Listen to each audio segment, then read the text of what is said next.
Last week, I showed you my first brutal attempts at the falling leaf drill. 20 attempts, zero success rate, pure magic carpet mode confidence. This is week 2. And maybe I saw some glimpses of what I should be doing. We actually have a falling leaf. Falling leaf is doing better than me.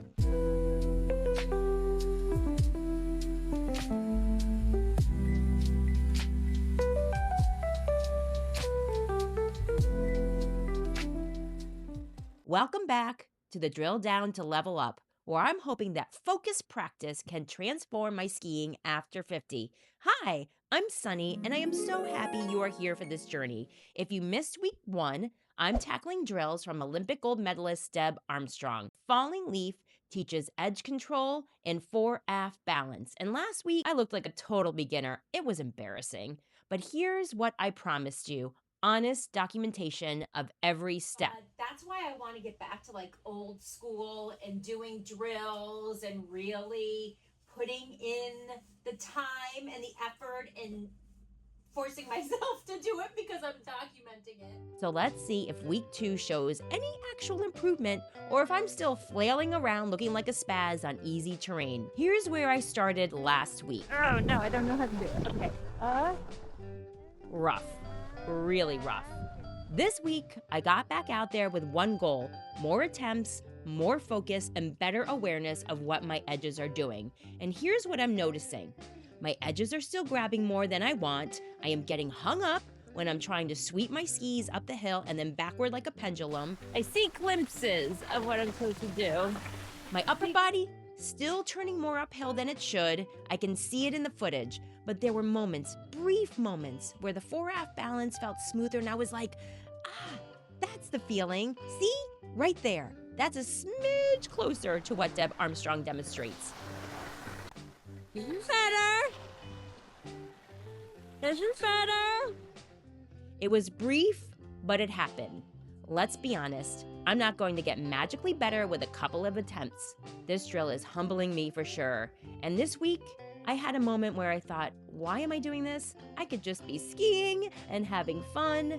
But then I reminded myself, this is exactly the point. Improvement isn't comfortable. And if I want to ski better well into my 60s, 70s, and beyond, I need to put in the work now. This week, I managed 2 sessions on the mountain. I dedicated about 30 minutes total to the falling leaf, which is better than last week's 15 minutes, but still not where I want to be. I am battling a nasty winter cold, so I'm not sure if I will get out again this week. The challenge? It's the holiday season, so I have that pulling me away from time on snow, and when I am at the mountain, the conditions are amazing. My friends want to ski, and stopping to do drills feels like eating vegetables when there's yummy cake available. But Deb Armstrong didn't win Olympic gold by always choosing cake. Just like any sport, dedication and consistency are key. It is definitely tougher than it looks. It is going to take a lot of mileage and a lot of practice. Let's look at the numbers for week 2. On the first day, I did 24 attempts, and maybe, if I'm generous with myself, I would say 2 of those felt somewhat smooth.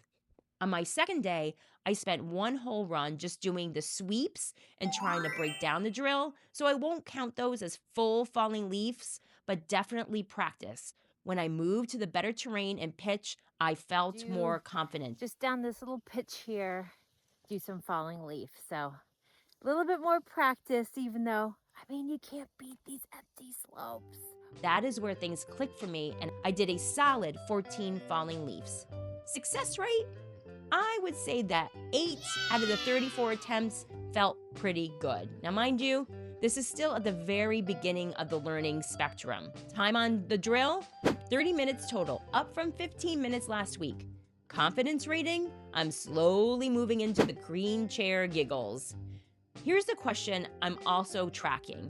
Does doing this drill actually improve my regular skiing? And here's my assessment for this week. I'm not being active enough. And I guess this is where I'm seeing that is going to translate. As coach says, I'm too static and I'm not active. And Deb says it's all about, it's like dancing. It should be a pendulum. Here's what I'm learning 2 weeks in. progress isn't linear. It's not bad week 1, good week 2, great week 3. It's bad week 1, slightly less bad week 2, and maybe I'm starting to get this week 3, hopefully. And that's exactly why I'm documenting, because real improvement is messy, incremental, and requires patience. So here's what's coming in week 3. The next drill that I'm going to be adding is probably garlands, but let's get through this week of working more with just the falling leaf, and then week 3, let's see how I'm doing, if I'm ready to start adding another drill. I think it's going to take me a while just to get the falling leaf down. I don't know if I'm ready to add another drill that I need to work on. But here's my question for you. Have you ever tracked your skiing improvement with actual metrics? Not just, I feel better, but real numbers? Drop a comment and tell me, what's your success rate on your challenging drill? And if you're not doing drills, why not? What's stopping you? So please subscribe to follow this 8-week journey every week. New data, new struggles, new proof that 50-plus skiers can still level up. Next week, week 3. Maybe a second drill? Not sure. And hopefully a confidence rating that moves past green chair giggles. I'll see you on the mountain.